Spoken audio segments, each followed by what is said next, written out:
नमस्कार मित्रों, 7 अक्टूबर की सुबह को हमास के फाइटरों के द्वारा 5000 से भी ज्यादा रॉकेट इजराइल पर दागे जाते हैं। ना सिर्फ एयर स्ट्राइक की जाती है बल्कि समुद्र और जमीन से भी कई सारे हमास के जो लोग थे, हमास के जो आतंकवादी थे, वो घुसते चले आ रहे हैं इजराइल की ओर। और इतना ही नहीं, इसी की वजह से इजराइल ने वॉर डिक्लेयर कर दिया है फिलिस्तीन के खिलाफ। आखिरकार इजराइल और फिलिस्तीन का युद्ध क्या है, ये हमास कौन है और ये युद्ध की वजह क्या है, चलिए जानते हैं इस वीडियो में। अगर कोई भी युद्ध होता है तो उसके पीछे कुछ हिस्टोरिकल वजह होती है। इस युद्ध के पीछे भी कुछ हिस्टोरिकल वजह है।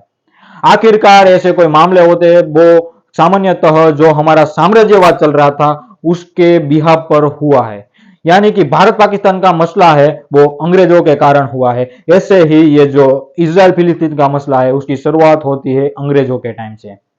जो ये यहूदी धर्म है, ये यहूदी धर्म के लोग वेस्टर्न कंट्रीज में रह रहे थे, लेकिन वेस्टर्न कंट्रीज में ये यहूदियों पर अत्याचार होते हैं।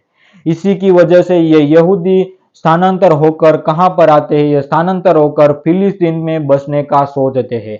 आखिरकार ये यहूदी फिलिस्तीन में ही क्यों आना चाहते थे? क्योंकि फिलिस्तीन का जो जेरूसलम है वो इन लोगों के लिए पवित्र स्थान माना जा रहा है। ना सिर्फ यहूदी के लिए बल्कि मुस्लिम और क्रिश्चियन के लिए का भी ये जेरूसलम पवित्र स्थान है। इसीलिए ये लोग धीमे धीमे स्थानांतर कर कर कहां पर आए? फिलिस्तीन में आए। 1917 तक फिलिस्तीन में ओटोमन साम्राज्य का एम्पायर था, वो राज कर रहे थे, लेकिन 1917 में अंग्रेजों ने ओटोमन साम्राज्य को हरा दिया। आपने सुना होगा कि वर्ल्ड वॉर 2 में हिटलर ने कितनी बर्बरता बरसाई थी यहूदियों पर कि यहूदी वहां से स्थानांतर करने पर मजबूर हुए और सारे यहूदियों ने मिलकर एक देश बनाया और यह देश का नाम ही है इजराइल। 1948 में इजराइल का एस्टैब्लिशमेंट होता है और यहूदी सारे के सारे इजराइल में एकजुट होते हैं। 1948 से आज तक अगर आप फिलिस्तीन का मैप देखें तो फिलिस्तीन छोटा छोटा छोटा होता जा रहा है और इजराइल बड़ा बड़ा बड़ा होता जा रहा है। इजराइल बहुत बड़ा है और फिलिस्तीन मात्र 2 टुकड़ों में बढ़कर रह गया, एक वेस्ट बैंक और दूसरा गाजा पट्टी। और ये जो गाजा पट्टी है ना, गाजा पट्टी, वहां पर एक ऑर्गेनाइजेशन वर्क कर रहा है, उसका नाम है हमास।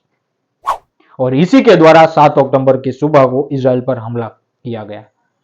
हालांकि हमास कई बार हमला करता रहा है, एक महीने में शायद कई बार वो लोग हमला करते ही है, लेकिन ये बहुत बड़ा वॉर था, ये बहुत बड़ा प्लान था। पैलेस्टाइन को क्या हक नहीं है अपनी जमीन मांगने का? लेकिन यहां पर एक सवाल यह भी बनता है कि क्या हमास के द्वारा हिंसा फैलाई जा रही है वो भी योग्य है या नहीं है। एक सवाल यहां पर यह भी बनता है कि क्या इजराइल के द्वारा जो गाजा पट्टी में अटैक किया गया और कई लोगों की मृत्यु हुई वो भी सही है या गलत है। ये बार बार जो हमले हो रहे हैं उससे बचने के लिए इजराइल ने एक टेक्नोलॉजी डेवलप की थी। वो इस टेक्नोलॉजी का नाम है आयरन डोम सिस्टम। ये आयरन डोम जो सिस्टम है वो इजराइल की बॉर्डर के पास बिठाई गई है। जब भी कोई रॉकेट इजराइल की ओर आता है ये आयरन डोम सिस्टम एक्टिवेट हो जाती है और ये रॉकेट को, ये मिसाइल को हवा में ही मात देता है।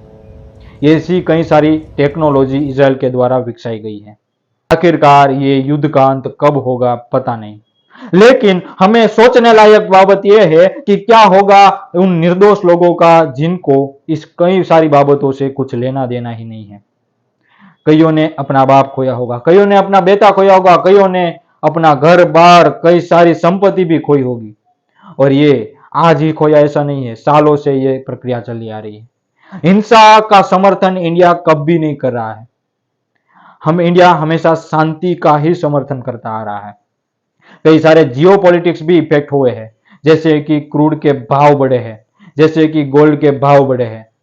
एक तो यूक्रेन और रशिया का युद्ध चल रहा है, ऐसे में इजराइल और फिलिस्तीन का युद्ध विश्व को कहां पे ले जाता है ये आने वाले समय में देखने की बात है। यहाँ पे हमें एक बात ये भी सीखने लायक है कि इजराइल का जब युद्ध हुआ तब इजराइल की अपोजिशन पार्टी ने इजराइल का सपोर्ट किया, इजराइल की जो रूलिंग पार्टी है उसका सपोर्ट किया, बिना पॉलिटिक्स किए।